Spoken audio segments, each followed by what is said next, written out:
et bienvenue sur la chaîne De vous à moi. Après la vidéo sur comment vivre 100 ans en forme, c'est de notre esprit, notre âme que nous allons parler. Et c'est avec Ève et son livre La vérité spirituelle, les esprits même célèbres se révèlent à vous. Comme Gandhi, Mère Teresa, Léonard de Vinci, Platon, Jeanne d'Arc, pour ne citer que. Ce que j'ai aimé dans l'ouvrage, c'est qu'il s'agit presque d'un mode d'emploi avec des Mmh. questions sans arrêt auxquelles vous apportez des réponses. Un mode d'emploi de la spiritualité, c'était la première fois que j'en voyais un. Je trouvais ça assez intéressant. Bonjour Ève. Bonjour Elisabeth, merci de m'accueillir et merci d'avoir apprécié le livre, si je peux me permettre aussi cette phrase. Il y a quelque chose quand même qui m'a interpellée lorsque j'ai reçu le livre, c'est le titre, La vérité spirituelle. Oui, et Alors oui, que vous auriez pu écrire Ma vérité. Ce titre est vraiment, selon moi, une responsabilité que vous prenez non seulement par rapport à la source, mais par rapport aux gens qui vont vous lire. Alors, comment pouvez-vous être si sûr que c'est la vérité? oui, effectivement, on pourrait dire qu'on ne l'est jamais vraiment et c'est pas parce que j'aurais passé, tant d'années, à communiquer, canaliser, m'en servir aussi à travers, de nombreux soins, guidances que je fais, dans mon cabinet que je pourrais être sûre. Mais c'est vrai que par rapport au parcours que j'ai eu et où très sincèrement, je suis pas la seule, il a été assez chaotique et j'ai dû apprendre pas mal de temps à survivre plutôt qu'à vivre. Et que cette découverte vraiment de la réalité spirituelle m'a, pour moi, redonné un sens à ma vie et sauvé, ce que j'ai entendu, compris, lu, assimilé est resté dans la même lignée depuis fort longtemps. Et là, à travers le livre aussi, où je reposais beaucoup de questions, et certaines qui ont intéressé énormément de personnes autour de moi, que ce soit dans le cadre professionnel ou personnel, j'ai retrouvé cette même signification, ce même sens, ces mêmes directions, propositions de compréhension, avec bien sûr une vision spirituelle de la vie. Donc c'est vrai que j'ai osé dire aux personnes, il faudrait que vous ayez à cœur d'ouvrir, de vous ouvrir à cette réalité. Il y a une vérité bonne à entendre et à dire, qui émane effectivement de ce que moi j'ai appelé la source, mais on peut lui donner d'autres noms. Oui, bien Pour sûr. moi, il n'y en aurait qu'une qui nous relie. Et il y a une vraie vérité immensément belle à entendre et à croire. Et c'est pour ça que je l'ai appelée là. C'était pour une vision un peu universelle, pas pour me l'accaparer avec le ma. J'aurais cru que ça aurait pu être trop prétentieux de dire ma, et finalement le la fait encore plus peut-être d'effet, puisqu'on m'a déjà fait la remarque, ce que Oui. j'entends. Et c'était effectivement l'idée de rassembler beaucoup d'informations, de réponses auprès des personnes. Donc voilà, c'est plutôt la vérité bonne à entendre et à découvrir. D'accord, et Mais donc c'est vous vrai en qu'il vise. sentez vraiment comme une, responsabilité?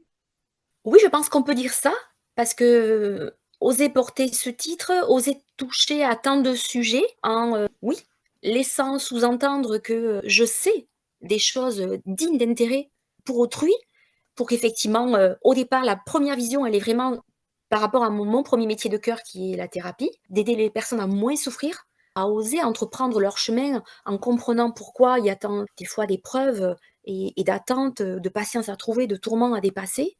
Mais effectivement, oui, c'est être responsable, de ce qu'on dit aux autres, mais j'allais dire, on est là aussi, nous 2 quand nous échangeons en ce moment, que nous Bien sûr. transmettons ces mots-là, et je le suis aussi quand j'ose être la thérapeute un petit instant dans le long chemin, je laisse un petit caillou sur les pavés de où marche l'autre et que j'ai, pour moi, la chance de rencontrer. J'ai appris à faire confiance, en ce que j'entends, puisque j'ai plutôt l'aspect clairaudient qui émane, de mon côté, et donc j'ose dire, oui, j'en prends la responsabilité d'oser faire confiance au-delà de moi, de ce qui glisse à travers moi. Mmh. Votre livre contient des questions, on va dire, basiques sur, la présence des êtres humains sur terre, sur les âmes sœurs, le contrat d'âme, le karma.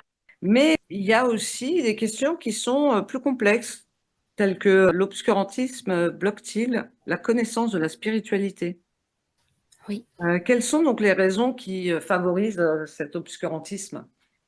Pour moi, cette partie du livre, où effectivement j'ose toucher à tout ce qui est assez occulte, et qui, je dirais culturellement parlant, est quand même, assez connu.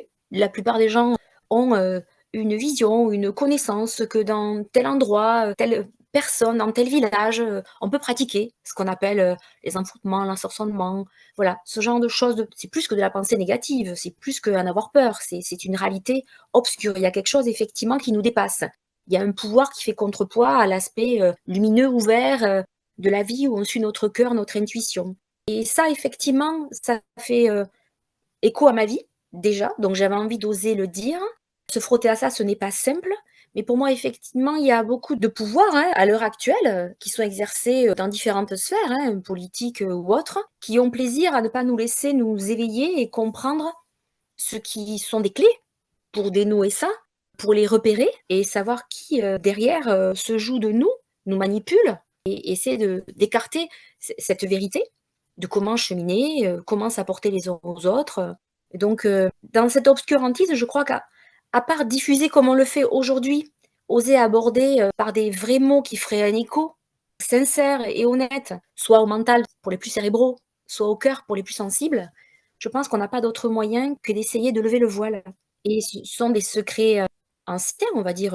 On peut remonter à l'idée des Templiers, ou on peut remonter à n'importe quelle époque. On va retrouver ceux qui aimaient jouer avec des crânes et à colporter le mal, ou imaginer qu'ils pourraient prendre le dessus sur autrui, que c'était plus simple et plus rapide. Et puis dans notre évolution de toute façon spirituelle, on sait bien que l'âme part par un aspect forcément très primitif, un apprentissage qui fait qu'après elle doit évoluer sans avoir à cœur de faire emprise, d'opprimer, d'oppresser, d'avoir au détriment de l'autre. Et ça fait partie de l'humain, en fait, hein, profondément de l'humain, mais qui doit avoir à cœur de devenir quelqu'un d'autre, de plus évolué, plutôt Oui. que de rester dans cette phase. Et est-ce qu'aujourd'hui, ce frein se ferait plus présent, même pas dans la religion, mais dans la vie sociale, tout simplement? Oui, pour moi, cette partie, effectivement, qui nous met donc les œillères, obscurantistes et qui œuvre autour de nous, elle est vraiment diffuse dans toutes les couches de la société. Elle est beaucoup moins visible, elle est beaucoup plus fourbe, elle est effectivement beaucoup moins apparente. Et il est beaucoup plus compliqué de lutter contre elle, si on peut dire. Parce que si on s'attaque à un aspect, par exemple, on prendrait le monde médical, hein, si on a quelque chose à dire, à poser, pas forcément à dénoncer, il y a force lobbying, il y a ramification politique, ça va extrêmement loin. Donc c'est extrêmement diffus comme une toile, avec ceux qui ont bien sûr déjà compris qu'entre eux, dans cette alliance, ils pourraient avoir facilement le dernier mot, et qu'en attendant, si on pouvait donner une image un peu excessive, mais le troupeau continue à marcher et à les paître, à suivre le mouvement. Et pour certains, ils voient le berger qui les guide, qui les éclaire, qui les protège. Et pour les autres, on voit effectivement qu'il nous laisse un temps de liberté et après, il faut vite rentrer et Oui. faire comme on attend de nous et suivre, être dans le suivisme. Et est-ce que c'est ça la liberté de conscience? Est-ce que c'est ça la hauteur et l'éveil qu'on attend de nous pour penser par nous-mêmes? Et ça veut dire avant tout aussi s'apporter du bon collectivement parlant, bien sûr progresser ensemble, mais avant tout aussi réussir ce chemin qu'on Bien a à sûr. faire. C'est évident. Comment discerner le vrai du faux? Parce qu'on est quand même façonné par notre éducation, les religions, la société en général. Comment on peut s'affranchir de tout ça pour être dans le vrai? C'est un parcours qui est pas simple, qui souvent est l'ordre du complexe. Pour certains, ça va être un moment de choc et de révélation. On pourrait dire ils sont à la croisée d'une transformation. Ils vont se dire je peux plus continuer comme ça. Il va falloir que je m'éveille, que je me laisse guider par autre chose. Et donc c'est une parole qui fait écho, un film inspirant, un livre. Mais ils vont s'engager à un moment donné dans le fait d'oser revenir à l'intériorité, de recroire en ce qui parlerait profondément en eux, et c'est notre voix à nous. Donc, bien sûr, c'est rejoindre tout notre système intuitif qui a toujours parlé hein, depuis que nous sommes jeunes et qui a tendance, dans le premier instant, dans la première seconde, à nous dire oui, non, vas-y, recule, sois attentif. Donc, c'est revenir vraiment à soi, et ça, après, il faut le cultiver.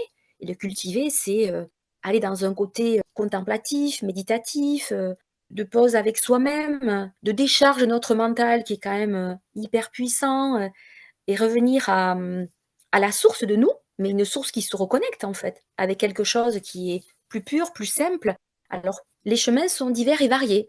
Et pour certains, ça passe, oui, par une approche religieuse, pour ressentir, voilà. Pour d'autres, c'est une application pure et simple de ce qui leur serait prôné, voire enseigné. Et donc là, comme on dit, oui, effectivement, ça a déjà formaté un peu notre mental, ça nous a amené à croire. Mais est-ce qu'on ressent, voilà, ce qui pétille en nous? Est-ce qu'on a cette effervescence qui dit, quand je suis dans cette quiétude, quand je ressens ça, quand j'entends que c'est ma voix, quand telle parole, comme on dit, me fait un bien fou, c'est vraiment monter quelques étages. Il faut Oui, c'est pouvoir aller très chercher juste. ça, cueillir ça, et c'est de l'ordre de la sensation. Donc ce n'est pas toujours simple de pouvoir être sûr qu'on est là au bon moment, bien connecté, hein. C'est Ouais. vraiment, Ça le fond de ma évolué. question, c'est que vu qu'on est façonné depuis l'enfance, comment arriver à se détacher de tout ça pour avoir des sensations qui sont celles de, on va dire, la source originelle, enfin, quel que soit le nom qu'on lui donne. Comment être sûr que ça vient pas de notre éducation, que ça vient d'ailleurs? Je comprends. Déjà, il est vrai que pour beaucoup d'entre nous, nous ne serons pas toujours enclins à découvrir ça au cours, d'une existence, mais, on y est quand même conviés, puisqu'on se rend compte que des personnes qui font ce chemin, même si c'est, par exemple, souvent, la robe, bouddhiste ou une connotation un peu rituelique, sont immensément, inspirantes et on aurait envie de rejoindre ce qui est, à travers eux, une forme de paix, de pacification, de la vie, une autre vision de la vie. Donc déjà, ça tous, on le ressent, même si on sent que c'est plus ou moins accessible. S'engager dans le chemin, c'est pour moi une décision, c'est quand même une décision. Découvrir soi, c'est sortir de tout ce qui nous a habillés, le premier foyer, la première culture, les premières données qui sont bien sûr aussi à travers le scolaire extrêmement prégnantes. C'est vraiment le désir d'y aller. Pour moi, c'est un premier pas, c'est la volonté d'oser aller chercher ça. Et après, il y a, tout un processus qui est la dématérialisation quand même, ne pas s'accrocher. On parle Ouais, du détachement mental et autres, mais il y a cet aspect-là, relativiser, vraiment relativiser ce monde et son aspect superficiel qui est assez tentateur et c'est après rentrer justement en intériorité et en profondeur, en allant chercher, mais oui, ces sources d'informations, mais comment être sûr? C'est vrai qu'on ne l'est jamais totalement. C'est en insistant, en allant toujours plus loin, en allant chercher un peu plus de croyances, qu'on ne se trompe pas, qu'on ne s'égare pas, que petit à petit, oui, il y a comme une glu effectivement qui finit par se décoller de nous et on s'ouvre à quelque chose, on s'éveille à quelque chose, on recueille quelque chose, on sent qu'on est de plus en plus dans une simplicité, une pureté des choses, mais qu'est-ce qu'on est bien. Je crois que le premier signe, c'est de se sentir bien. Et pas seulement comme certains diraient à travers une vocation, je me sens là à bonne place, dans le bon chemin. Ça déjà, c'est énorme de se sentir dans ses bonnes chaussures, marcher. Mais c'est plus que ça, c'est se sentir vraiment paisible. Pour pas dire heureux, ça pourrait être un peu galvaudé, mais bien, vraiment bien. Sentiment de bien et d'avoir envie de bien faire. Porté par quelque chose d'aller au-delà, de faire bien les choses et pas que pour moi. ouais. Voilà, singulièrement, c'est moi. Oui, et je vais rayonner de ça quand je suis bien, mais c'est je me sens reliée au reste et comme là, par exemple, à travers ces ondes, je donne. Le Oui. plaisir de donner. C'est Mais donner. c'est aussi la sensation que doivent avoir ceux qui sont du côté sombre, obscur, un peu, une médaille Mmh. avec, 2 faces, l'avers et le revers, et ces gens-là peuvent se sentir bien aussi dans leurs bottes. Oui, je comprends. La différence, c'est que, comme on disait, une certaine humilité ou simplicité face à la vie et au plaisir généreusement de donner, de partager ce qu'on a acquis, appris, ou juste qu'on est, se montrer tel qu'on est, sans artifice. Ça, par contre, ils ne l'ont pas parce qu'eux, ils s'habillent d'ego et ils aiment avoir beaucoup de couches sur eux, hein, voilà. Ils aiment pas avoir froid, hein, c'est vraiment le beau Oui, manteau recouvert, là. Donc il y a cet ego, ce plaisir quand même à démontrer qui ils sont, cette irrésistible, envie de puissance, d'exister, mais d'exister par, «Vous avez vu qui je suis». Ça, c'est oui, profondément différent et puis un désintérêt quand même, je pense humaniste. Il y a quand même, pour ouais. beaucoup, un désintérêt humaniste. S'ils essaient de jouer à ce jeu-là un certain temps, ils se confondent très rapidement. C'est-à-dire que le voile va tomber assez vite. Mais oui, ils peuvent avoir, eux, cette illusion-là, puisqu'on parle aussi, d'un ego spirituel chez les personnes qui ouvrent leur conscience, comme on dit. Donc cet aspect égotique, apparaît aussi, à tout niveau, si on peut dire. Voilà, Oui. de transformation, d'ouverture. C'est très, très visible. On nous parle de la matrice, qu'il faut sortir de la matrice, mais sortir d'une matrice pour rentrer dans une autre matrice, finalement. Oui, Ça me semble important de ne pas se tromper. Il n'y a pas quelque chose entre les 2 qui serait pas vraiment une matrice? Puisque pour moi, une matrice, c'est être dans une forme de non-liberté. Donc, sortir d'une pour aller dans une autre, c'est pas forcément bien, et même la matrice spirituelle peut être une mauvaise matrice, à mon avis. Il faut être oui, entre les 2. oui. Il faut effectivement ressentir que chaque pas, on a envie de les poser et de rester là. Il faut pouvoir se sentir libre, comme on dirait chaque matin, d'avoir envie d'y rester et d'avoir cette sensation, profonde de: «Je ne m'égare pas».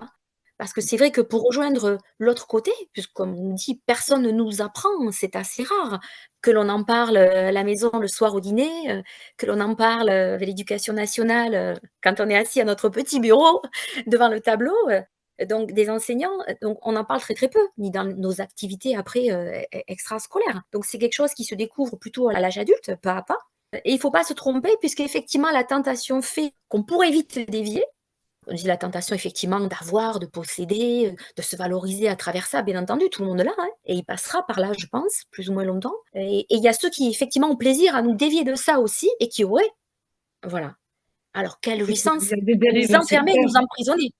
Il y a Et des nous dérives emprisonner. sectaires qui sont visibles, enfin, on va dire, dont on connaît le nom, etc. Mais il y en a d'autres qui sont quasi invisibles, mais qui n'existent pas moins pour autant. Donc c'est Oui, difficile de se dire qu'on s'est libéré d'un truc pour aller vers quelque chose qui n'est pas mieux. Il y a, par exemple, des points communs dans ce qui pourrait être le domaine sectaire, mais invisible. C'était la scientologie ou le temple solaire ou des choses comme ça, où il y a un cadre et on sait qu'on est dedans. Alors oui, que existent aujourd'hui des sectes qui n'ont pas de nom parce que il n'y a pas les schémas habituels de ce qu'on peut nommer secte. oui. Et pourtant la toile se tisse et ils attendent que ça, que l'on soit prisonnier dessus pour nous retenir. Donc Et selon quand vous, comment on pourrait sortir de ça? Ou éviter de rentrer dedans? il y a à la fois ce que nous, on peut se permettre de faire, et il y a à la fois est-ce que notre conscience est prête à aller au-delà? Parce que c'est quand même prendre énormément de risques que d'oser s'affranchir d'un système, d'un groupe, d'un collectif dans lequel on se retrouve, on se reconnaît et qui nous protégerait. C'est quand même quelque chose qu'on recherche. Notre cerveau primaire, effectivement, aime à être accompagné, entouré et pas avoir à dire ou par exemple, à prôner une idée, philosophiquement parlant, même si elle n'est que philosophique, les autres vont totalement décrier et rejeter. C'est très compliqué d'avoir la place de celui qu'on regarde et qui ose affirmer une différence ou une capacité à vivre dans la différence. Mm. Donc, il y a déjà la première pensée, c'est personne ne doit m'imposer quoi que ce soit. Je dois toujours avoir une proposition, une offre, une ouverture. Je Ouais. dis oui ou je dis non. Je rejoins pas. Comme on Je pourrait dire dans ressens ou je ressens pas. Voilà, il y a ça. Écouter son exactement. corps, un peu comme avec une maladie où Oui, on écoute le moindre des petits symptômes qui peut nous alerter. C'est oui, pareil, il faut être très attentif. tout à fait. Ne serait-ce que dans un éveil, comme on s'est proposé, dans des moments de week-end ou de semaines de retraite, qu'on nous convie à rejoindre un groupe pour, prier, faire, des mantras, peu importe sous quelle, connotation, on nous y invite. On ne doit jamais se sentir obligé. On n'a pas à être exclu parce qu'on ne ferait pas. Certaines sectes ont des méthodes qui sont tout à fait étonnantes. Par exemple, ça peut passer par un test de personnalité ou par une activité musicale. Et puis d'un seul coup, on se sent dans une espèce de famille parce qu'on nous comprend, on nous aide, on nous aime. Ça, c'est aussi un piège. Et là, il n'y a pas le doute. Le doute n'arrive pas à ce moment-là, puisqu'on se Oui, sent mieux que jamais, parce qu'on se sent écouté, aimé, oui. compris. Enfin et enfin comme on le désirait, on l'attendrait tant. Et là, ça va ressembler à un passage de vie dont il va falloir s'extraire pour Ouais. grandir. Ça, c'est vraiment une étape de croissance. Je pense que certains vont pas pouvoir, facilement et rapidement peut-être prendre conscience de où ils ont mis, leurs Puis, pieds et qu'effectivement, on est dans la vase. On est vraiment, enfermé dans la vase, on va pas rejoindre la berge assez facilement. Mais l'oppression étant grandissante, le besoin effectivement, on le voit petit à petit, d'obtenir plus et même matériellement parlant en général, des adeptes, hein, de ce genre ouais. de cercle, fermé, c'est C'est qu'il devrait y avoir progressif, c'est comme oui, le harcèlement, en fait. C'est quelque chose qui arrive sans oui, qu'on s'en rende compte, alors qu'on ne l'accepterait pas de but en blanc, mais mmh, il y a des techniques qui font que progressivement, on peut tomber dans ce piège. Il oui, faut vraiment rester à l'écoute de ses ressentis, du moindre petit accroc qui pourrait enrayer la machine. oui et oser garder une indépendance d'esprit, si on peut Oui, dire. oui, Une indépendance. On me le dit, on me le propose, on m'en parle, mais il faut que j'ai un petit côté réflexif après qui dit: «Et oui, ça me parle aussi. Et oui, oui, ça me va. Et oui, j'adopte. Pour un temps, je ne sais pas, en tout cas pour aujourd'hui, ça me va». Mais oui. toujours un sentiment de: «Je suis bien parce que je choisis d'être là». On a quand même mis en place le système des prisons comme plus grande punition de l'être humain, au travers bien sûr de la loi. C'est quand même la pire des choses et on a capacité à ne pas se rendre compte que mentalement, on peut se mettre en prison, Bien sûr. s'emprisonner dans la pensée de l'autre très, très facilement. Ça devrait être un besoin. Ça devrait être un besoin comme de l'oxygène et quel dommage d'avoir besoin d'abord de la sécurité de se sentir, comme on dit, compris. Alors aimer, bien sûr, ça c'est autre chose, hein, voilà, ça paraît vital. Mais cette sécurité-là, de vous me ressembler, avez-vous, je ne crains pas. C'est surtout faire face à la peur. C'est un combat contre la peur qu'on doit faire quand on le fait aussi contre l'obscurantisme. De quoi devrions-nous avoir peur? On n'est pas là à la base pour se faire du mal les uns les autres. Mais Oui, absolument pas. Qui a dit ça? Et ceux qui possèdent pour le moment vont être dépossédés très vite. Après, on peut toujours attendre le dernier moment, voilà, de la mort, mais ils vont partir sans rien, hein. Donc oui. non, il ne faudrait pas avoir la peur qui nous guide, parce qu'eux savent utiliser ça. Ça rejoint une question que j'avais prévu de vous poser. Comment l'être spirituel peut vivre sans peur, sans se couper du monde, en restant informé, en posant toujours des actes, en étant toujours autonome, sans se voiler la face sur ce qui se passe? Comment c'est possible? C'est un exercice compliqué, il faut l'avouer. C'est avoir des fois la sensation d'être assis sur deux chaises en même temps, de passer d'un côté à l'autre. On ne peut pas rester dans cette bulle que certains choisiraient, mais ils vont encore entrer dans un cercle, dans un aspect communautaire ou autre. Pour rester effectivement librement, spirituellement, nous-mêmes incarnés dans cette vie, avoir envie socialement d'être là, d'être de tout son poids là, présent, à créer aussi, à acter quelque chose, il faut pouvoir s'écouter en premier. Donc c'est quand même une discipline. C'est une discipline de pouvoir se relier à soi et avoir ce temps où on recherche, que ce soit donc comme on disait idéalement dans la respiration, la méditation, les exercices doux et simples comme du tai chi, se relier à quelque chose où on se sent tellement fluide et léger, vraiment, ça d'abord. Ça, le maintenir absolument et à travers ça, on sent quand quelqu'un ou quelque chose ou les informations sont nocives. Il y a Mmh. vraiment comme si on s'enracinait dans une profondeur à la fois et comme on dit, se relier, c'est quand même aller plus haut, il y a quelque chose qui nous dépasse, mais on sait que c'est bon à vivre et à recevoir. En tout cas, en pensée, à le vivre en pensée, c'est déjà ça. Après, le corps peut suivre, mais enraciné comme ça, tout ce qui est vraiment tellement lourd à vivre, tellement contraignant à vivre, normalement, on ne le laisse pas longtemps venir sur nous et on le chasse, on le repousse.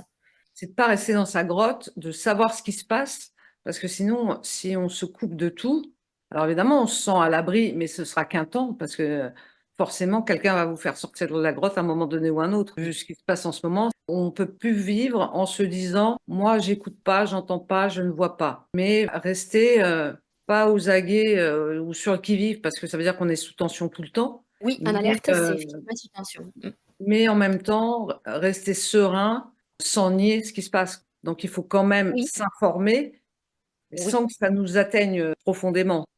Il faut s'imprégner effectivement, comme si on allait tremper dans le bain et en ressortir en se séchant, très vite et en se disant: «C'est pas fait pour moi, je n'y reste pas, je sais». Mais toujours une vision en même temps de «je sais» et c'est une redondance ça, je sais pourquoi je ne vis pas exactement comme les autres, je ne n'ose pas penser, m'imprégner absolument de, là j'allais dire le mot «la vérité». Clin d'œil au livre, c'est autrement, la vérité en tout cas qui est prônée par, le grand nombre et que j'ai, à cœur moi de rester juste à côté, pas loin, un minimum effectivement préservé comme je me le permets. Ça rejoint un de vos chapitres dont la question est: «Comment harmoniser l'être humain citoyen et l'être humain spirituel?» Oui, Parce ça qu'on rejoint peut ça. pas être citoyen sans voir tout ce qui se passe au niveau politique, au niveau, international. Il y a tellement de choses et plus que jamais, il faut s'informer et se désinformer à la fois. Enfin, c'est compliqué à gérer parce que circulent tellement Oui, de choses. C'est comme si, selon moi, hein, quelqu'un organise le chaos, que circulent des vérités, des fakes, tout mélangé pour qu'on se perde dans ce qui se trame en ce moment. Et les réseaux, sont pas toujours, l'endroit le mieux, mais en même temps, c'est aussi l'endroit où on a des infos qu'on ne trouve pas ailleurs. Mais faire le tri, en tant que citoyen, comment faire le tri? on n'est pas tous, dans ce désir, de tenir un rôle Mmh. social, fort et de représenter un collectif.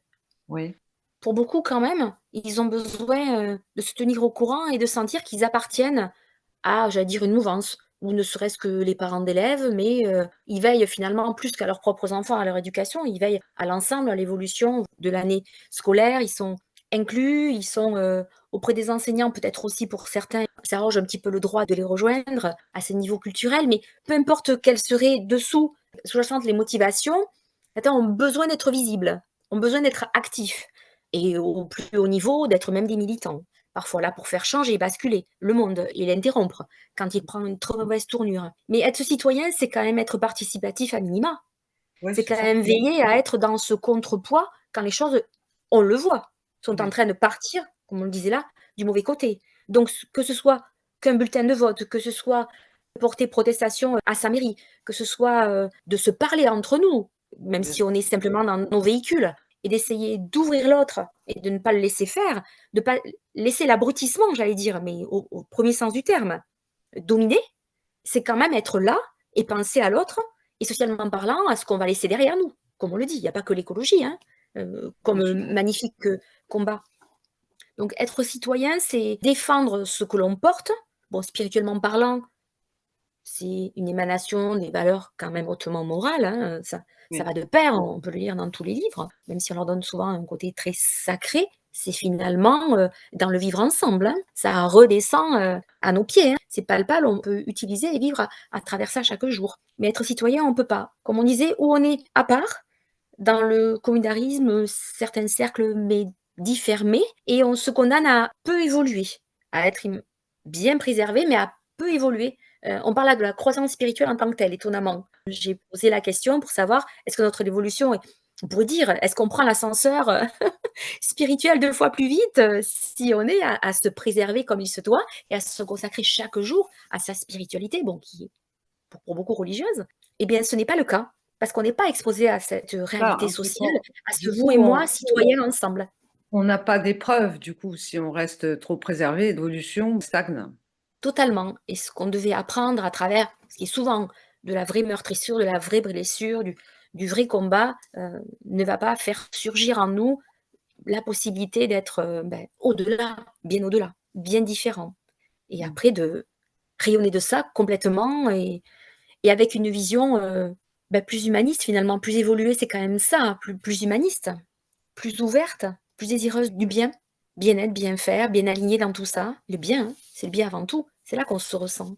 Dans votre livre, on va faire quelque chose de plus léger, parce que là, c'est vrai qu'on est parti un peu, dans les choses les plus compliquées sûrement de la spiritualité. Vous parlez des flammes jumelles, des âmes sœurs, je me suis toujours interrogée sur, maintenant on est 8 milliards de personnes, comment on peut, trouver parmi ces personnes et puis forcément, les gens qui les trouvent en général, c'est à côté de chez soi ou, pas loin, alors qu'il y a 8 milliards de personnes. Comment c'est possible? Comment reconnaît-on vraiment, sa flamme jumelle, son âme sœur? Oui, flamme jumelle donc, pour précision, pour moi, c'est un terme, qui n'est pas une réalité. On ne peut pas être une pomme partagée, puisque nous serions tous uniques à part entière, en tant qu'âme. Mais pour effectivement ce que ça représente, c'est d'avoir la sensation, d'être une partie de l'autre, de se retrouver, de s'ouvrir à une confiance inouïe, immédiate et d'avoir donc, «Tiens, je t'attendais», en gros, comme, Ouais, sensation. ouais. Mais extrêmement profonde. C'est étonnant d'imaginer que ce destin-là n'est pas écrit depuis le début, que, comme on le dit, nous sommes des âmes prévues comme une famille qui se réunirait pour rejouer, cette nouvelle vie ensemble avec ces moments clés. Alors là, bien sûr, nous nous sommes partagés les rôles pour cela et donc dans ce destin qui est un peu préécrit, même si on peut partir à droite et à gauche avec notre libre arbitre, ben, ils sont là, en fait, ils sont là. Et tous les petits poteaux, qui sont plantés autour pour, permettre que la ligne soit droite et qu'on parte pas trop loin de ce chemin plus ou moins autoroute, pour certains plus ou moins facile, ils nous attendent là, hein. C'est évident et si on les a ratés, ils nous les représentent là. Parce qu'ensemble, âme sœur, où on c'est irrésistible, irrépressible, on a quelque chose à vivre, quelque chose à se donner, Et quelque vous en avez chose, une? Vous avez vous une âme sœur? oui, j'en ai une âme sœur, sur le plan, amical et sur le plan, plus sentimental. Oui, on pourrait dire ça. En tout cas, identifiable aujourd'hui, telle que je suis, ce sont des personnes, avec qui il y a pas d'ombrage, une complicité, merveilleuse, le fait de pouvoir être, dans le plus pur et naturel. Il y a pas de difficulté à attraper la difficulté de l'autre, sans juger, ça va passer, ça glisse, se sentir effectivement arrivé, sur le même palier. On est ensemble, on regarde de la même façon, le même panorama et rien ne nous dérange de l'autre. Cette sensation, qu'on s'accompagne, et qu'on s'apporte, du très, très bon. Pas toujours dire le meilleur, mais du très, très Ouais. bon. Ça se perçoit, d'emblée? Ou parfois il arrive Non. qu'on découvre au fil d'une relation que c'est une âme sœur? Oui, ça se découvre, surtout si dans notre, parcours, humain, on a malheureusement un peu trop verrouillé notre cœur qui aurait souffert. par un excès de confiance et des personnes qui ont manqué de fiabilité à nos yeux et nous ont immensément déçus. Il se peut qu'on se déverrouille très lentement et que c'est cette personne en face qui insiste pour nous dire: «Mais j'aime ce que tu me montres, ça m'inspire, ce que tu dis, j'aimerais en savoir plus, me rapprocher de toi» et à un moment donné, oui, c'est comme si on débouchait quelque chose. Oui, on va dire bouchon de champagne. Ça va être effervescent et facile, à un moment donné. On va laisser faire et cette facilité dans la rencontre, dans le partage, dans le être ensemble est quand même, très étonnante. Elle est assez rare, même si on Mmh. a à cœur de partager certains aspects de nos vies et certains moments avec certains qu'on apprécie pleinement. Mais on les ramènerait pas à la maison, on leur ouvrirait pas, notre être Alors, quand intérieur, certaines notre être personnes intérieur. sont avec une âme sœur, en couple ou même en amitié, ça peut arriver aussi en amitié. Quoi qu'il advienne, ce sentiment persiste dans une des 2 personnes, mais l'autre fait du mal. Ça arrive, c'est que l'une des personnes est persuadée qu'ils se sont rencontrés dans une vie antérieure et qu'ils ont le chemin à parcourir ensemble, même si l'un des 2 est malheureux. Ça arrive fréquemment. Oui, Est-ce que c'est lié à une vie antérieure où, il y a un problème à résoudre? Et tant mmh, que la personne ne se détache pas de cette âme sœur, on va dire, vraiment entre guillemets, parce que pour le coup, pour moi, si quelqu'un vous fait du mal, ça peut pas être une âme sœur. Est-ce que c'est pas oui, plutôt le résidu d'une relation vécue antérieurement qu'on n'a mmh, pas résolue, avec qui on n'a pas coupé le lien, qui revient mmh. ici parce que c'est une nécessité? Mais comment faire prendre conscience à ces gens-là qu'ils sont pas dans une relation, âme sœur, mais une relation à couper, complètement? Oui, c'est une relation qui devient toxique. Mmh. Pour, la partie professionnelle, qui est la mienne et où je rencontre, des personnes en grande difficulté, un peu en errance sentimentale, à se demander ce qu'elles font là et pourquoi et qui peuvent être, à la fois sous emprise, à la fois, imprégnées de cette douleur, mais comment s'en extirper puisque on pense qu'aimer, ça peut être tout accepter. C'est un chemin thérapeutique, de prise de conscience, qui doit se faire. Si on parle, là, sur ce plan donc, purement humain et de la souffrance, du cœur, si et de la psyché, et si on parle effectivement sur le plan spirituel, cette rencontre n'est pas anodine. Dans ce que je recoupe de l'ensemble des expériences que j'ai eues, pour moi, il s'agit véritablement, quand on ne peut pas se détacher l'un de l'autre à ce point, donc bien sûr, c'est une épreuve, ça on l'a tous compris, mais c'est surtout, pour moi, une ancienne vie qui se rejoue, mais qui demande, on dirait, à aller jusqu'au bout. Oui, mais à se réhabiliter, à se réparer. Alors celui qui vient être réparé, lui peut être assez patient et attendre et être convaincu qu'il va s'y retrouver. Celui qui reprend un peu la place de résister parce que tu m'as déjà fait mal et qui identifie l'autre comme son bourreau, peut-être pour la deuxième fois, lui ne va pas avoir tendance à vouloir donner facilement. Et ça peut se retourner donc dans le sens inversé. Les rôles peuvent s'inverser. Là, s'il n'y a pas une hauteur de conscience qui dit qu'est-ce qu'on fait là, qu'est-ce qui se joue entre nous, qu'est-ce qu'on est censé s'apporter de façon constructive, effectivement, c'est voué à une toxicité destructrice. Donc il faut rentrer, oui, un peu thérapeutiquement parlant dans la vision des choses pour déjà essayer de faire comprendre à l'autre ce qu'il y en est. Et est-ce qu'après, ils veulent aller jouer ensemble? Et là, ça va se dénouer que s'ils le font ensemble, à deux. Est-ce qu'ils veulent comprendre où ils en sont dans les mauvais schémas? Puisque bon, identifier le triangle, bourreau-victime, etc., tout ça on connaît. Mmh. Mais se rendre compte qu'on y est vraiment dedans et à ce point et qu'on ne pourra pas s'en extirper, puisque l'amour nous ferait croire, sacrificiellement parlant, que c'est possible, de tout Oui, attendre, tout donner, voilà, tout tout accepter, surtout dans accepter. l'aspect spirituel et inconditionnel des choses, qu'on a tendance à prôner et à mettre, au plus haut en lumière. Là, voilà, c'est un pas de plus qu'il faut franchir et c'est pas sûr qu'on y arrive en plus. C'est Oui, vraiment pas sûr qu'on y arrive parce qu'on peut énormément s'abîmer pendant, avant de comprendre ce qu'on pourrait en faire après, oui, ensemble. Qui aurait du sens, je veux dire, spirituellement parlant, ça a du sens. Ça nous oui. amène à croître. Oui, mais alors, j'ai plus d'ailes, tu m'as tout tu Ouais, m'as tout brûlé en fait, hein, je peux plus voler. C'est où je vais avec ça? À part celle plus loin, loin de toi. ça a rien à voir, hein, mais c'est une des questions que je me pose. Est-ce que la glande pinéale est vraiment importante ou pas dans la spiritualité? Est-ce qu'il y a vraiment une nécessité à la nettoyer pour pouvoir être Elle, spirituel? Est-ce que c'est vraiment indispensable ou pas? pour moi, elle apparaît pas comme indispensable.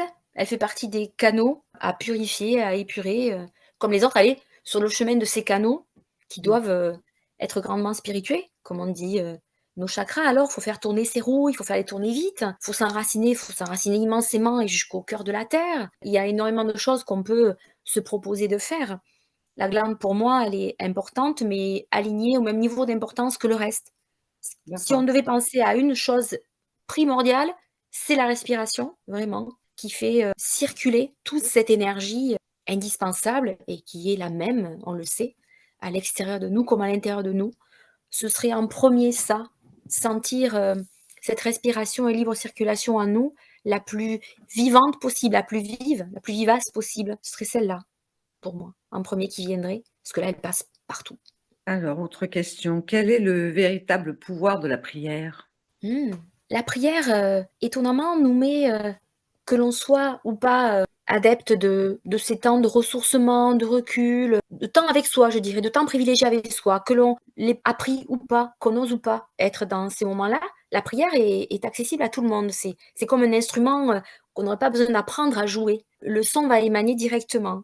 La prière est une posture, qui nous met, que ce soit donc dans un lieu dit un peu plus, sacré ou pas, avec nous-mêmes, nous met rapidement dans une fermeture où on se cloisonne par rapport à l'extérieur, la pollution extérieure si on peut dire, et un besoin tellement fort et intense à l'intérieur qui émane de nous qu'il n'y a plus que ça. Il y a une seule pensée, un seul désir et ça sort par le verbe, ça émane puissamment de nous pour, prendre forme, si on peut dire, pour se cristalliser. Si on peut dire qu'on fait partir le vœu, là on sort de la période de Noël, c'est vraiment l'amener le plus haut. La prière permet ça. Après, elle a toute sa portée efficace si elle passe par un cœur honnête et sincère. Vous parlez de son. Ça veut dire que la prière doit être vraiment verbalisée? On dit qu'idéalement, plus c'est verbalisé, plus c'est puissant dans la portée Parce que et dans ça sa tête, monte ça suffit pas. un peu, bien entendu. Comme on disait, si le cœur est allié à ça, s'il sait pourquoi il le demande et bien sûr, on veut dire là, ça ne doit pas être une demande purement égocentrique et ou alors ce que je récolterai à travers ça, je suis prêt à en faire autre chose, au-delà de moi. Si ce n'est pas ça, voilà, qui renferme la prière et qui va la laisser, s'éteindre comme un feu de cheminée qui est arrivé au bout, hein, quand on remet plus les braises, ça va se rééteindre. Là oui, le verbe peut permettre d'aller un petit peu plus haut, mais la sincérité et la puissance de la pensée et du désir, quand ils ne font qu'un, fonctionnent extrêmement bien. Ils sont, comme on dit, reçus, sont entendus puisque pour certains qui en douteraient encore, nous sommes très entourés, très guidés pour permettre que ce chemin, se fasse. Puisqu'on l'a bien vu, il y a beaucoup d'épines sur le bord du chemin. On se pique pas mal en marchant. Vous avez un chapitre qui parle d'une certaine manière de l'urgence à tout être humain de libérer, enfin d'ouvrir sa conscience. Mmh. Je l'ai ressenti un peu comme une urgence et maintenant.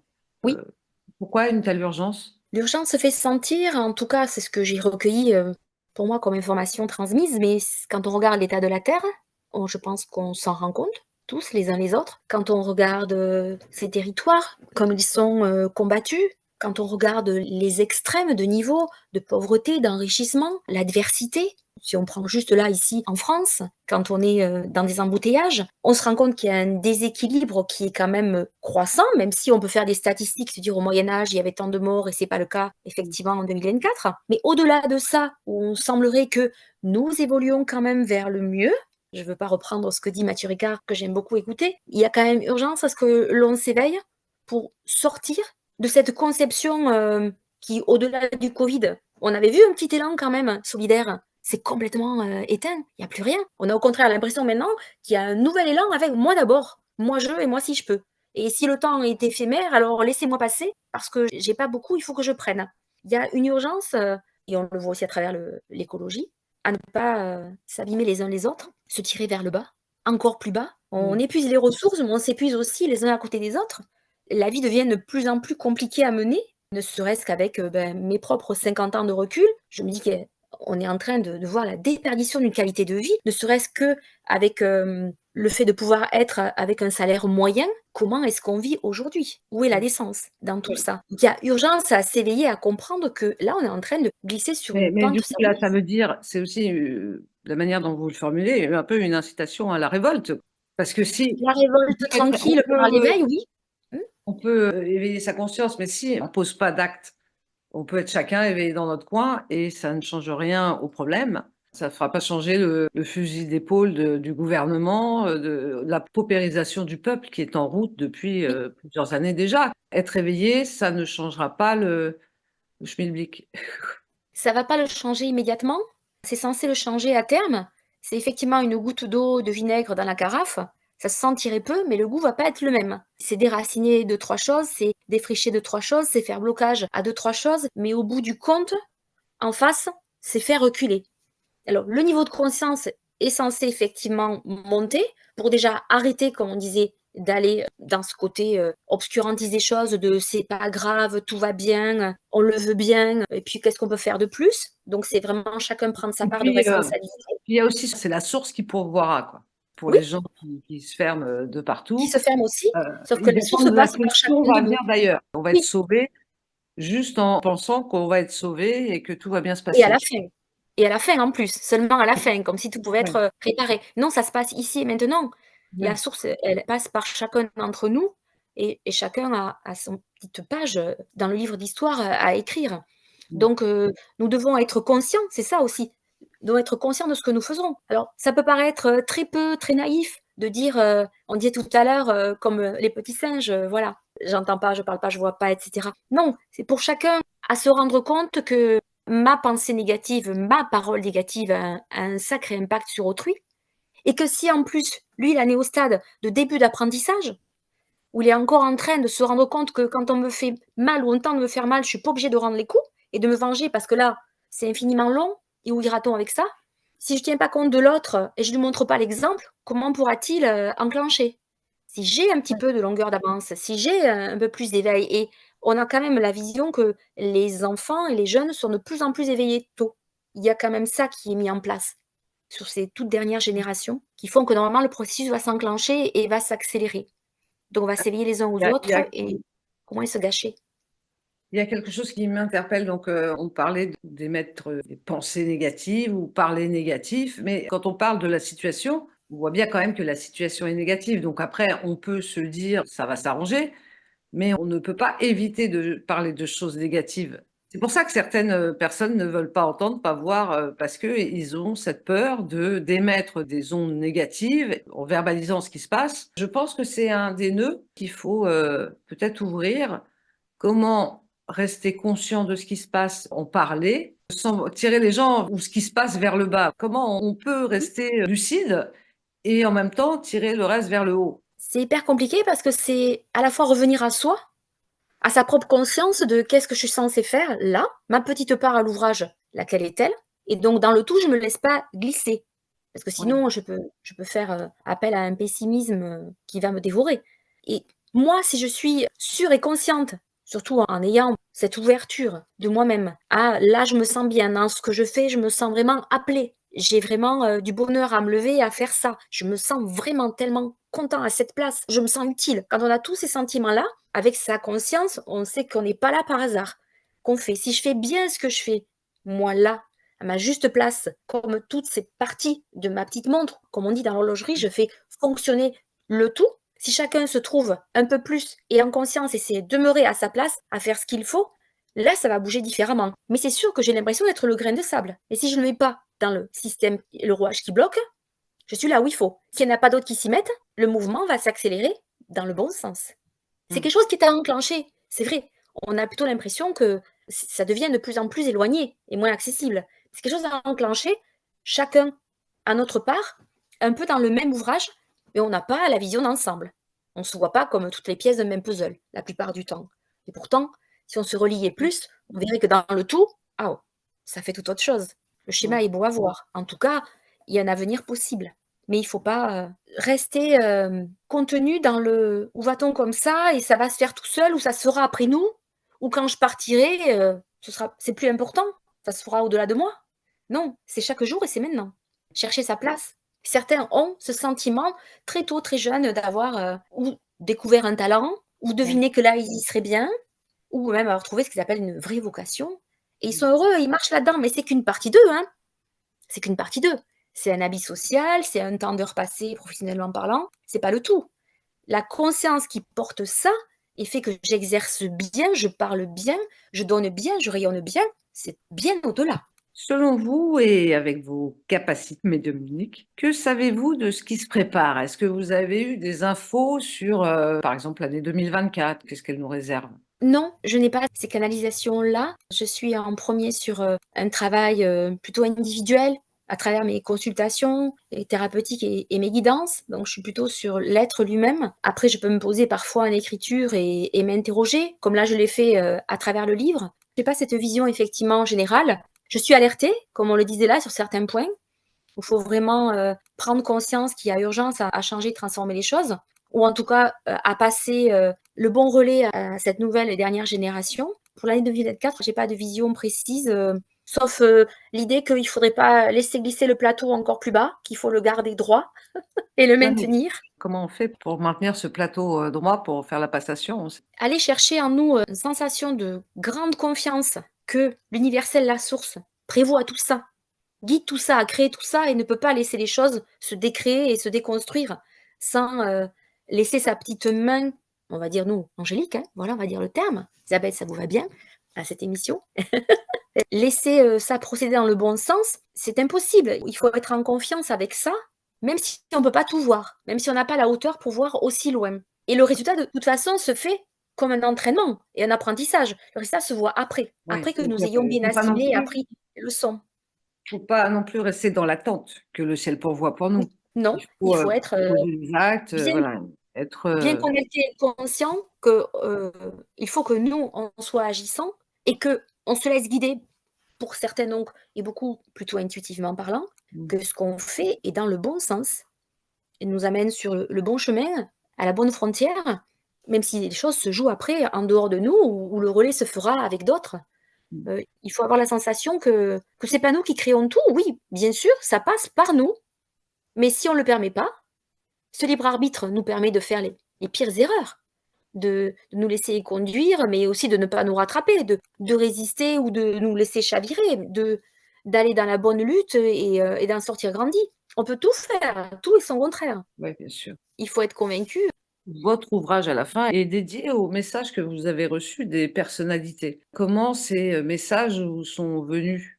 Étonnamment, les messages de ces personnalités, c'est d'abord arrivé pour moi individuellement et c'était à travers, des moments où, j'étais pas forcément, très bien et j'écoutais. J'écoutais la musique, puisque là, il y a par exemple des chanteurs et où le texte m'a parlé. C'est un peu comme si on pourrait dire, message passe, de façon interposée à travers une musique Ouais, qui fait l'écho quoi, comme si ça avait oui, été les écrit pour signes, nous. elles sont Ça, la des magie de ces moments. Non, synchronicité, par rapport à un moment donné de nos voilà, vies, où on entend un message, qui, répond, tout à fait, mais par de exemple façon Léonard de Vinci, c'est étonnant que alors ça voilà, tout à fait. Alors c'est pour dire que ça a commencé comme ça, où mon étonnement m'a fait, quand même chavirer avec pas mal de larmes. J'ai entendu, la voix comme me parler avec mon propre prénom. C'était simplement un message de réconfort et pour me remonter le moral. Donc ça a été vraiment, fulgurant. C'était entre là, il se passe quelque chose de grave, ça va plus du tout Ève, soit c'est vraiment fait pour toi et pose-toi. Donc c'est là que je découvre que je peux, mais ça paraît évident, communiquer avec n'importe quel type, d'esprit. La différence, c'est que j'étais dans la création du livre et autour du livre, qui se faisait jour de plus en plus, précisément en moi, et que là, je conçois à un moment donné, en me reposant et en écrivant en cannulation écrite, que le but là est de passer de l'information en disant pour que les personnes soient conscientes qu'une vie n'est pas forcément qu'une vie de réussite. Il n'y a pas que celle-là à chercher, il n'y a pas que l'ego à appeler dans nos existences. Et moi, je peux témoigner que depuis, c'est qu'un passage. Et j'ai eu plusieurs personnalités qui sont venues à moi pour me dire: «Moi aussi je souhaiterais témoigner», ou certaines ne voulaient pas, pour dire: «Croyez en vous, croyez spirituellement que voilà, nous ne sommes pas là, en dehors d'une source qui veut notre bien et que nous pouvons être tous, immensément solaires dans le bon heu, les uns pour les autres». C'est du témoignage pour y croire encore plus fort. oui, mais vous venez de Donc dire que certaines voulaient pas. Ça veut dire que oui, vous avez certaines ne essayé voulaient d'en pas. appeler certaines? Moi, effectivement, il y a des personnes qui m'ont, immensément marquée, et que je trouvais prestigieuses, dans leur parcours et j'aurais aimé et j'ai reçu effectivement non, que ça les intéressait pas. Soit parce qu'ils ont pas envie de transparaître ainsi, parce que c'est quand même fait comme des témoignages un peu intimistes. C'est les êtres qui parlent de leur vécu, mais en tant qu'âme, qui peuvent être au-delà de cette vie et dire: «Voilà ce qu'on était censé en faire» et c'est pour nous de fort intérêt de se dire: «Il y a une âme qui vibre en nous et qui nous amène à aller au-delà de ce que la chair réclame». Ou simplement cet ego qui nous parle voudrait nous dire: «Va chercher ça et c'est ça le plus important dans une vie». Non, pas du tout. Il y a pas que la maison, et le capital, en banque. Donc Mais à travers ça, c'était avant tout pouvoir témoigner et dire, vouloir le transmettre et faire aussi quand même un minimum de bilan. J'ai beaucoup d'autres témoignages, que j'ai pas mis parce que je voulais pas laisser une trop grande part à ça dans le livre. Je me méfiais d'avoir, l'air d'être quelqu'un qui prétendrait parler, au plus haut, à ceux qui ont été, assez marquants, voire glorieux, dans notre vision historique et de l'humain et donc j'en ai fait qu'une petite partie. Mais beaucoup m'ont dit non. Est-ce qu'il y a un message que vous n'avez pas mis dans votre livre et dont vous aimeriez donner la synthèse ou la primeur ici? Je ne parle pas forcément de la personnalité en question, mais Là, j'ai pas de personnalité qui vient à moi, directement. Ce qui m'a le plus émue dans ce que j'ai, recueilli, c'est que déjà, en moi, ça a fait un effet, phénoménal. C'est-à-dire que comme j'ai dit, par exemple, je suis bien sûr une hypersensible, donc je peux monter très haut en émotivité, mais les larmes ont coulé plusieurs fois. Pas dans le sens de «je suis flattée», mais dans le sens ça me touche éperdument et pas par rapport à mes propres blessures, mon propre parcours. Ça me touche que l'on puisse témoigner avec une telle humilité pour se dire: «Nous sommes les mêmes». Nous sommes sur les mêmes plans de réalisation et que nous allons tous passer, c'est ça qui me revient en fait, hein, de l'ensemble que j'ai lu. Nous allons tous passer par ces cheminements où je vais être peut-être ton bourreau un jour, où je vais avoir accès à la plus grande aisance et au prestige, mais d'autres fois, ça va être strictement l'inverse, je serai ton mendiant. Et ça doit nous amener à porter un regard très différent sur ceux qui nous entourent. C'est ça que j'ai aimé pour moi, qui était d'une grande sagesse. C'est que peu importe où ils en étaient dans leur chemin, souvent c'était plutôt, une vie dont on parle qui est d'assez grande réussite, mais certains témoignaient après que ça avait été tout l'inverse et qu'ils avaient failli aussi. Parce que quand tout nous est donné avec beaucoup d'aisance, c'est pour s'en servir, pour le distribuer. C'est pas pour le conserver pour soi. C'est ça qui est attendu au plus haut oui. niveau. Si tu as, tu reçois, donne, donne à ton tour ou sois conscient avec gratitude de ce que tu as reçu. Donc j'allais dire, c'est plutôt cette idée-là qui ressort de ce que je dirais avoir appris à travers eux. Oui. Beaucoup de personnes font appel à des médiums. On leur dise l'avenir ou pour parler avec des défunts. Quels seraient vos panneaux de signalisation? Attention, Ah oui, parce que attention, oui. certains médiums aussi bien intentionnés qu'ils soient ou aussi talentueux soient-ils, est-ce qu'il y en a pas qui ont un peu trop confiance et seraient parasités et donc du coup délivreraient de mauvais messages parce que c'est pas du tout, Mmh. ils sont pas en bonne condition? C'est tout à fait le cas. Il y en a qui au départ peuvent être, on va dire dans les bonnes dispositions, qui ont assez bien travaillé sur eux pour avoir ce qu'on appelle nous un canal assez purifié, voilà, où de l'information descend d'elle-même, sans entrave, sans parasitage et puis qui après ne le sont plus, qui après sont aussi eux-mêmes dépassés par, ce qu'ils, trouveraient être une forme de réussite, une forme de prise de pouvoir sur l'autre, parce qu'ils peuvent avoir un immense impact à travers leurs mots. On est censé Bien sûr. pouvoir dire oui ou non à une vision de l'avenir, valider ou invalider certaines choses et certains dépassent ce qui est leur rôle. Délivrer un message, ce serait pas plus pas moins que poser une lettre dans la boîte aux lettres, à la base. C'est juste Oui. être le postier. Donc quand il y a des mots qui émanent d'eux et qu'ils sont directifs, qui disent à la personne ce qu'elle est censée faire et qui ne sont pas juste un décodage de ce qu'elles vivent, juste des suggestions, des propositions, juste une voix qui est possible, qui arrive devant elle, il l'emprunte pas. Quand il n'y a pas ces mots qui sont respectueux du chemin de l'autre, qu'il y a du jugement, des impératifs, ce que j'ai connu moi aussi, là ce n'est pas normal. Personne ne vous parlera décemment comme ça. Personne. Comme on le dit, on est accompagné et guidé. Donc ça reste des paroles qui sont d'ouverture, des paroles tolérantes. On ne peut pas prendre place et pouvoir dans la vie de l'autre et dire. Donc il y a ceux qui vont parler avec leur propre désir de se rendre indispensable et même de créer une forme de dépendance pour que les gens reviennent après. Donc ça peut rassurer, hein, ça peut rassurer, surtout face à l'insécurité que cette existence représente, ou face aux épreuves qui mettent à genoux et on ne sait plus comment se redresser. Donc quelqu'un qui nous dirait je te tiens, ne t'inquiète pas, je t'amène plus loin, ça peut paraître rassurant, mais c'est faux. Personne ne sait à votre place et en votre conscience, en votre âme et conscience, pour dire vrai, quelle sera votre décision juste après. Et puis toute l'information, il faut l'assimiler, la disséquer, la digérer et voir après, une fois filtrée, qu'est-ce qu'il en sort. Ça peut être une action à mettre en place bien plus tard et pas maintenant. Donc il y a, s'il y a consultation auprès d'un médium, il y a quand même souvent plus que de la curiosité, il y a une ouverture, hein, vraiment avec intuition quand on est face à l'autre, qui délivre les messages. Je pense qu'il faut se faire confiance, vraiment dans le je comprends pas ce qui se passe ou j'ai pas bien ressenti ou j'ai pas été à l'aise. Vraiment, tous ces signes-là doivent être les premiers qui disent j'ai pas à prendre pour parole, si on peut dire sacrée, ce qui m'a été dit. Ça doit repasser par la sensation de c'était bon pour moi à entendre, ça m'a fait du bien. Ça m'a fait du bien, mais ça m'a pas Oui, dirigé, mais ça me laisse après, libre. ça m'a fait du bien, ça on entend beaucoup ça par rapport, aux médiums qui, délivrent des messages, reçus des défunts.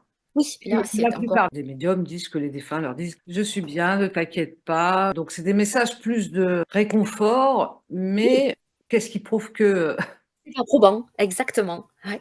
ça manque de détails, soit la voix, soit la gestuelle, soit, des mots clés qui reviennent. Si Mmh. c'est juste pour rassurer les gens, je trouve que ça manque de véracité, Véracité, tout à fait, c'est le mot qui me venait aussi. Oui, c'est un exercice, avec lequel j'ai du mal, je l'admets, et même si je me suis prêtée à travers le livre, à laisser ce que j'appelle moi des témoignages, hein, et j'espère qu'ils sonnent assez fort en véracité, eux, pour dire aux personnes que ça ne peut pas être créé par pure invention imaginaire. Je l'espère, je le souhaite. Là, vous parlez En de tout vos cas, propres messages. Non, moi, je parlais oui, des je gens dis qui et vont voir des médiums et qui font appel à oui, des parce tout que à fait. De la même façon, je veux dire que moi, j'ai laissé parler ces ouais, défunts-là, même s'ils sont, plus célèbres, laisser parler les proches de personnes qui viennent nous voir. Je trouve ça extrêmement délicat. Pour moi, c'est un exercice qui me coûte beaucoup, où j'ai tendance à demander qu'ils attestent, et qu'ils puissent donner un peu plus, même si c'est pas le but. Le but, c'est un ouais, partage, c'est mmh, sûr, et ça passe par des personnes éplorées en général et bien dans la peine. Donc il y a à respecter cette peine. bien C'est très, très sûr. important. Donc mais il faut quand même attester Respecter un la minimum peine parce que ça peut être et manipulatoire. et donner aussi des preuves C'est ça. Attester heu, que c'est bien de eux, ce bijou que tu portes, cette photo qui est mmh, toujours là sur la table de chevet, est-ce que tu pourrais pas la ranger? Voilà, il faut des choses qui sont assez effectivement. précises Mmh. pour parler de l'autre et pas que seulement dire: «Je vais bien», alors qu'en plus c'est pas toujours le cas. Oui, en Bon, plus, on n'entend jamais des témoignages de médiums qui diraient: «Oh là là, j'ai délivré un message, j'ai dû dire, qu'est-ce que tu as été méchant avec moi?» ou voilà, ça on n'entend jamais ou il y a jamais des choses, négatives. et Alors oui, qu'on dit que tant qu'on n'est pas élevé, on est dans le bas astral et qu'il y a ouais, des fins qui sont encore dans le bas astral, qui viennent et bien qu'ils soient dans le bas astral, ils disent: «Je suis bien», alors que dans oui, le bas astral, on n'est pas censé être bien. non, Donc je du tout.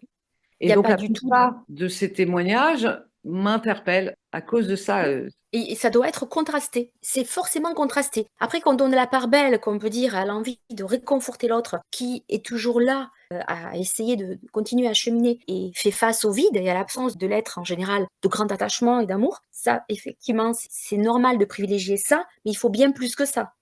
Si on veut donner de l'aide à l'autre, passer un message qui l'aide, c'est, relier un petit peu à ce qui s'est réellement passé pour aider ouais. l'autre à se reconstruire face à, beh, oui, il y a eu des problématiques, il y a eu de ça, il y a une réalité où je suis peut-être, ce sera toujours le cas, partie trop tôt, moi, Mmh. hein, qui suis donc, là-haut, l'esprit là-haut défunt, mais il faut donner le plus de détails possible pour que l'autre puisse s'en saisir et après, quelque part, s'en libérer. Parce que c'était une attente. Ce message est censé être une attente, mais il est censé être plus ou moins unique. On n'est pas censé Ouais, courir après ça, bien après. sûr, bien Il sûr. faut pouvoir, se réparer de quelque chose donc Il y a jamais non plus d'avertissement du genre, «Fais attention parce que, moi j'ai déconné et aujourd'hui, j'en sais rien, je suis en période probatoire». Alors qu'on est tous susceptibles d'être, dans le bas astral et même si on essaie de faire au mieux, il y a peut-être des choses qu'on a mal faites ou des fois on croit faire bien, on fait mal oui, et il y a jamais, jamais, jamais ce genre d'avertissement qui serait aussi un conseil. c'est bienveillant à la Fais base. attention, tu files un mauvais coton. On peut être tous dans des passes, plus ou moins, bonnes et il y a pas ce genre de message. C'est plutôt rare en effet, même si moi j'ai eu un peu, dans cette idée, mais c'était pas aussi franchement, posé, dans les mots. Mais on pourrait dire aussi que alors là, on parle effectivement de ceux qui sont pas vraiment élevés. On pourrait s'attendre Ouais, à ce qu'il y ait un peu plus de hauteur et de sagesse dans le propos et que, comme on disait, l'autre, s'en saisira comme il le pourra ou va apprendre par lui-même et on le laisse donc, avancer. Mais la personne qui guide pour de vrai et qui serait comme le bon parent, cet être idéal, hein, que l'on cherche toujours à avoir dans notre oui. vie, et qui peut être effectivement des fois un oncle, un éducateur ou autre. Si on pense à ça, cette personne-là qui nous guiderait, même si elle est décédée, oui, on s'attend à ce qu'elle nous dise, elle nous avertisse, elle nous montre, là où on s'écarte. Donc c'est quelque chose qui peut être dit. Il faut peut-être oser le retranscrire. Après, j'avoue que souvent on canalise, oui, dans le bon côté. Peut-être que nous, mine de rien aussi, ça nous fait peur. Allons savoir les médiums, on préfère poser les bons Ouais, mais messages, on gagnerait ceux tellement de qui temps. On gagnerait tellement de temps si, on nous disait, franchement, là oui, tu déconnes qu'est-ce que tu fais là? ou Voilà, simplement tu es pas qu'est-ce que sur tu la fais bonne là? voie. Par Oui, exemple, j'en sais rien, ce que tu fais, c'est pas ta voix, change de voix maintenant. oui, tout à fait. Réfléchis à changer, en tout cas pas à obliger la personne, mais voilà, on gagnerait du temps, je Oui. pense. Ça, j'ai davantage quand je fais des guidances, où là, Mmh. on fait le point sur ici et maintenant pour la personne et où elle est éclairée. dans ces différentes Ouais. problématiques. Et on peut aller parler de sa santé comme d'un étonnement, comme lui faire un bilan de c'est normal qu'elle en soit là et qu'elle prenne un petit peu de, voilà, de recul Ouais, sur mais ce qui a là, été c'est une fait. évidence qui vient de vous, pas, son propre guide ou, Exactement, des fins exactement, ou, voilà. Donc, exactement. votre guidance, elle est laissée à la libre interprétation ou au libre arbitre de la personne qui la reçoit. Donc c'est Tout à encore fait. différent, mais, effectivement, ça peut être important. Un peu plus ce ton-là, voilà, qui ressortirait. Mmh.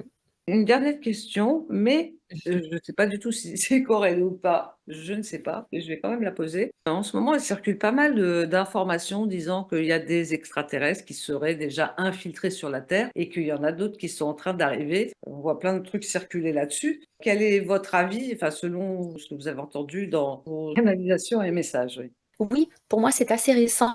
Ça fait vraiment, qu'une année, 1 année et demie, et notamment à travers le livre, que j'ai voulu m'intéresser de plus près à ce que serait la Terre et les autres espaces.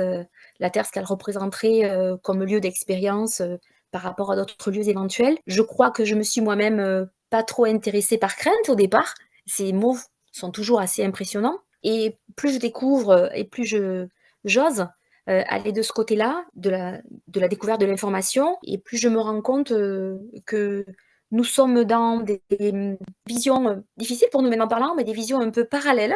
C'est-à-dire que la Terre est un champ d'expérience, avec des sens très sensoriels, très recherchés, très poussés, mais qu'il y a d'autres espaces, pour faire aussi nos moments d'apprentissage, vers, on va dire, une plus grande perfection de l'être, de l'humain, et rejoindre, la proximité avec la source, parce qu'elle est censée représenter pour toujours en nous, mais dont on s'échappe, souvent. Et il y a effectivement les autres êtres d'une nature, non humanisée, qui sont sur des plans, vibratoires, bien différents, qui sont sur des processus, aussi, différents, avec, des formes par exemple purement éthériques, pas du tout les mêmes matières, et chairs que nous. Pour les avoir, aperçus aussi dans, je dis aperçus parce que même si on dit qu'on a, la clairvoyance, certaines capacités à partir en expérience hors du corps et autres, c'est jamais évident, hein. Moi, je pourrais pas dire quand même que je les serre dans mes bras. Les avoir aperçus, j'en suis totalement convaincue aujourd'hui. Ils sont donc aussi sur ces champs parallèles, on dirait, donc il y a autre espace, et comme on voit bien, pour aujourd'hui, nous ne avons pas rejoint. Avec nos moyens humains, nous n'avons pas pu encore rentrer dans ces espaces-là. Mais pour moi, il est clair que nous ne sommes pas prêts du tout. Vu ce que nous faisons de notre propre terre, nous ne sommes pas prêts à comprendre les degrés d'évolution des autres. Il faut d'abord, bêcher notre propre jardin et l'arroser davantage et faire mieux pousser. Et puis, il y a aussi ce qui est donc parallèle, mais qui serait vibratoirement donc pas visible, qui serait un peu une forme de transparence. Il y aurait d'autres présences effectivement avec nous, aidantes sur la terre aussi, mais qu'on ne peut pas vraiment Parfois, peut pas y sentir. avoir une sorte de déchirure, temporelle qui amènerait des êtres d'ailleurs, chez nous, qui seraient, coincés d'une certaine manière aussi ici et qui devraient s'adapter ou, se cacher? Est-ce A que c'est priori, non. Je dirais que ces formes-là de création et d'espace, pour, créer l'animation de ces vies à parfaire, est totalement, très bien, conçue. Si bien conçue qu'il y a pas possibilité d'interférence, pour le moment. Donc il y a une bonne séparation respectueuse pour laisser les êtres évoluer à travers, je veux dire, leur groupe, voilà, ouais, où s'auto-permettent, heu, de se construire dans le meilleur ensemble. Et pour moi, ce n'est pas visible. En tout cas, c'est pas l'information que je perçois, d'accord. que ça puisse être le cas. OK, donc on parle beaucoup on va dire d'extraterrestres, qui seraient, d'origine, comme les lézards ou les trucs comme ça. Ça, selon vous, Oui, ce n'est pas une réalité? c'est non, c'est pas impossible qu'on puisse, penser à ce genre de visuel ou de forme. Ce qu'il y a pour moi d'évident, c'est qu'on ne soupçonne pas à quel point on peut, nous, on a la vision de l'évolution, là on parlait de l'éveil de conscience, de notre propre évolution. On pourrait dire par exemple un palier de 1 à 10 entre, un instinct un peu, resté primaire et reptilien, et puis l'évolution, d'éveil de conscience et hautement, spirituelle et de grande sagesse. Voilà, on pourrait dire un palier de 1 à 10. On ne peut pas soupçonner qu'effectivement ailleurs et plus loin, on peut monter, 10 fois plus haut encore, dans cette évolution-là. Alors ça peut prendre après toute forme de vie. Ce qui est, étonnant, c'est que nous sommes, faits et façonnés de cette même base d'énergie, c'est ça notre vitalité à tous, et qu'elle a pris forme extérieure sous des apparences, peu communes, peu ressemblantes. Oui, Donc alors pourquoi que pas ces on dit êtres-là, que ces visages? certains humains seraient en réalité des reptiliens déguisés en humains. Ça, c'est aussi, des bruits qui circulent. Pour moi, ça reflète plus le fait qu'il y a des êtres, j'allais dire coincés, parce qu'on est tous censés bouger et monter en conscience, coincés vraiment dans leur primitivité, avec un raisonnement ce qu'on appelle du pur primaire. Moi, je prends, je tape, je pousse, je torture, je fais, enfin, même si après voilà, on le Oui, sait. Des ouais, moments où nous ce avons sera donc pas nos quelque bourreaux chose. à croiser dans nos vies, mais c'est plutôt des êtres coincés dans cet espace-là, où ils n'arrivent pas à en sortir. Et Ouais, pourtant, ils viennent ce serait plus rejouer d'autres vies. des consciences reptiliennes que des êtres reptiliens, en Pour moi, fait. oui. Oui, pour moi, oui. Ça reflète plus ça, OK. davantage. Alors pour finir, je vais vous demander quel message vous aimeriez laisser pour le mot de la fin? Voilà, qu'est-ce qui vous semble aujourd'hui important, à dire, pour, les auditeurs qui nous écoutent? Moi, j'aimerais leur dire d'abord que je suis ravie qu'ils nous écoutent, que s'ils sont là avec un tel sujet, et ils arrivent jusqu'au bout de nos partages, c'est formidable. C'est que déjà, on a cette ouverture, que l'on souhaite tant. J'aimerais les inciter à continuer et à croire, à oser aller chercher vraiment cette confiance, on ne sait pas où elle se cache, mais elle est forcément en nous. De pas se laisser leurrer par ceux qui croient nous donner, une fausse confiance dans le monde, en nous imposant une façon d'être, ou d'évoluer dans certains cercles, mais d'aller chercher avec leur propre confiance, leur propre source d'éveil et de joie. Cela existe, même si, ça paraît des fois tellement loin de ce qu'on éprouve au quotidien. Cela existe et les êtres, que nous croisons et qui nous marquent nos vies ou même un siècle, les êtres, je crois, qui nous réunissent tous, sont des êtres qui ont réussi un niveau, de d'imprégnation et de création de vie dans le plus pur humaniste. Voilà, les abbés Pierre et bien sûr et autres équivalents.